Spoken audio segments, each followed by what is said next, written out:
Hey, good evening, everyone. Hello. Welcome to Willingness Wednesday. I am your coach, Squires, and today we are sponsored by Spirit Source Connection. I'm so grateful to be here, so honored to be your coach. Oh my goodness, I have something so wonderful planned for you this evening. One of our team members asked if we could do a podcast or a broadcast on um, moral injury versus spiritual injury. And I thought, wow, what a great idea. So I thought to myself, you know what? I've been in this arena, the trauma healing recovery arena for over 20 years now. And just recently, they have come up with terms and names so that we can actually search and find information that we need to heal ourselves. It's more of a self help, but I think what's most important is understanding what is possible. Up until now, there hasn't been an opportunity to grow emotionally, mentally, and spiritually while addressing trauma issues. And so I'm so excited about this time in life that we have these tools available. And so before I get into that, I just want to say thank you so much for meeting me here. If you are new, you are in a safe place. Welcome, welcome, welcome. I want to tell you, keep coming back here because I need your support. I need your energy, and the information that I'm bringing out to everyone obviously is not something that we learned in school, right? We didn't learn this in school, although we should have. The things we talk about here are spiritual in nature because I believe that we are all multidimensional spiritual beings and we have supernatural power that we enact through our imagination, visualization, intuition, and other innate tools that we have been given by the Creator.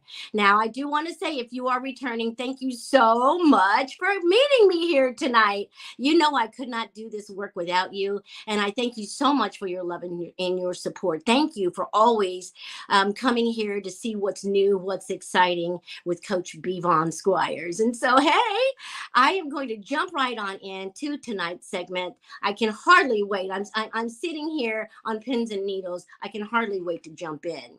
But anyway, I think that's all of the housekeeping type things we need to do. And so I think it's okay to just go ahead and start talking to you about tonight's segment. You know, I have been, like I said, I have been in this arena for over 20 years. And the more I became willing to look at myself and embrace even those parts of me that I did not like. Oh my goodness, we all have these parts of ourselves, and some people call them shadows. Yes, there's a word for that too. As a matter of fact, we're going to be talking about shadow work and embracing our whole entire selves um, later on in the month. But for today, we're just talking about moral injuries versus spiritual injuries. And through my research, of course, I prayed and I meditated and I connected with the higher power, with the God of the universe to help me understand exactly what's going on here so that I have the words and the wherewithal to actually convey this information to you tonight. And so, what I found is moral injury has to do with the injury that we sustain by being harmful to others, right? Now, of course, some moral injury is due to being first line responders, veterans, police officers, firefighters, nurses, emergency rooms. These people first time responders, they suffer trauma based on what they have seen happen to others, not so much what they have done to others. But let's say, for instance, you were a first responder and you happened upon someone who needed your expertise, needed your life-saving skills, and for whatever reason you were unable to save that person. Now, you may sustain a moral injury as a result of that, and the way that you would know if you have sustained a moral injury is because you will experience feelings of guilt, shame, and remorse for the situation. Whether you caused it or not, you can still feel the guilt, shame, and remorse for the situation. Now, The other part of that is the moral injury that happens from combat, going to war, combat veterans facing this type of moral injury.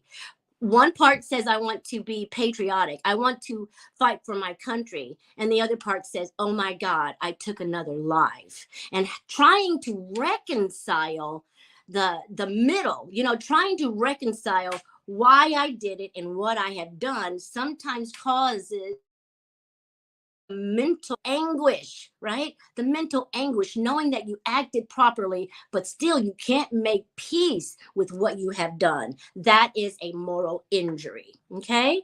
Now, the one thing I want to help you to know and to give you some hope as it relates to the moral injuries, I want you to know that number one, you're not perfect and you're not meant to be perfect. Okay. Number two, you cannot change that which has already been done. You cannot go back into your past and change things, but you can move forward from here and heal your trauma. Now, although you're not responsible for the trauma, you are responsible for healing it. And that's where I come in. I can help you walk through the process of healing your trauma, whether it's a moral injury or whether it's a spiritual injury. And so if you want to call me, I can help you with this. You can dial 317-721-4315, or you can reach me at b.vonsquires@gmail.com. Okay, well, let's jump on back in because now we're going to talk about the spiritual injury and how those are sustained and the feelings and symptoms that come along with it. And I'm also going to give you some hope on ways that you can heal your spiritual injuries as well. Now, spiritual injury is different from a moral injury, okay? A spiritual injury happens as a result of things that are done to us, right? So how we know that a spiritual injury has happened to us, we feel fear that no one's going to understand how we feel, fear that, oh my God, am I going to feel this forever, fear that, oh my God, why am I feeling this, I don't understand, right? And then we also have anger, why did they do that to me, how could they have done that to me, right? And then also resentment, oh my God, I will never forgive them for what they've done,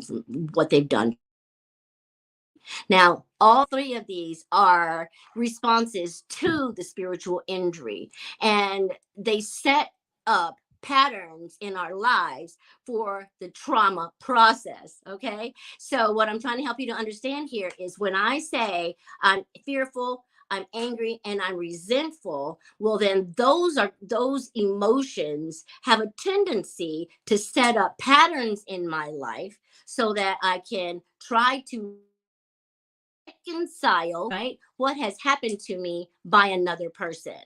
Now, that's where the mental anguish comes in. That's where the fear, the self pity. Oh my God, how could this happen to me? Oh, there's just a list of emotions that come along with spiritual injury. And the other thing about spiritual injury is if someone is witnessing the spiritual injury taking place, they may also receive a moral injury as a result of viewing it. And what I mean by that is, let's say, for instance, the pandemic, all of the people that have lost their lives due to COVID, the pandemic since 2019, that was a spiritual and a moral injury that we as a society, as a country, endured, right?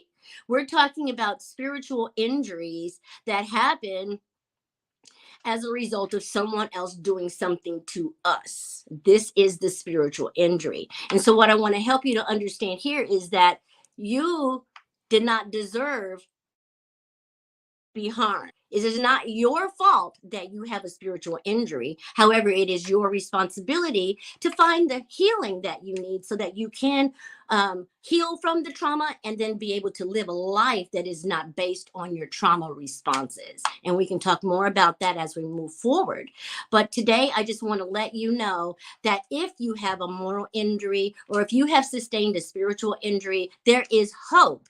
And so, what you can do as a way of recovering or healing from this injury, first I want to tell you to wake up every morning and be grateful. Just find something to be grateful for. Okay. Find something to be grateful for. Find something that's going to reprogram your mind so that you can program your mind for healing as opposed to trauma. Your mind has already been programmed around the trauma. So now we want to put some new information in to give you an example of how you can change your thinking based on the input that you're putting into your mind. Okay. So healing in terms of yoga, in terms of meditation, mindfulness, in terms of prayer. These are all things that you can do to help heal the trauma responses and the injuries that you have sustained. And of course, I am here for you to walk with you hand in hand. I created a book. I actually wrote a book, and it's all about trauma healing. And what I've come to understand is that trauma healing is best healed across the board, where we're talking about the mental, the physical, and the spiritual components of who we are. And so my book, The Energy Harvest, a spiritual model for the enhancement of your life, outlines a process that will take you from injury to invincible, right? It'll take you from trauma to triumph. I am going to suggest that you pre-order your book today at www.spiritsourceconnection.com. You can go there and you can go ahead and purchase your book so that you can get ready to start your healing. And of course, I will work with you right alongside of you to help you walk through the process. And again, you can reach me at 317-721-4315, or you can at vonsquires@gmail.com. And I think that might be it for me today. I'm going to wrap it up by saying everyone at some point in time has incurred some type of moral or spiritual injury. And you do not have to allow these injuries or the trauma that comes from these injuries to run your life. There is healing after trauma, there is life after healing. And I want to help you walk through all of that. And so before I go, I just want to thank you again so much for allowing me to be your coach. Thank you for allowing me to come here every week and bring you information to help you navigate some of these difficult feelings, some of the difficult thoughts that we have. You're not alone in this journey. And I want to help you to know that I'm here for you. And in the meantime, I'm going to ask God to bless you real good. I'm praying for you. I'm sending you all my positive energy. I love you and I believe in you. And I will look forward to seeing you next week right here on Willingness Wednesday. Thank you so much. I love you and good night. See you next time. Bye.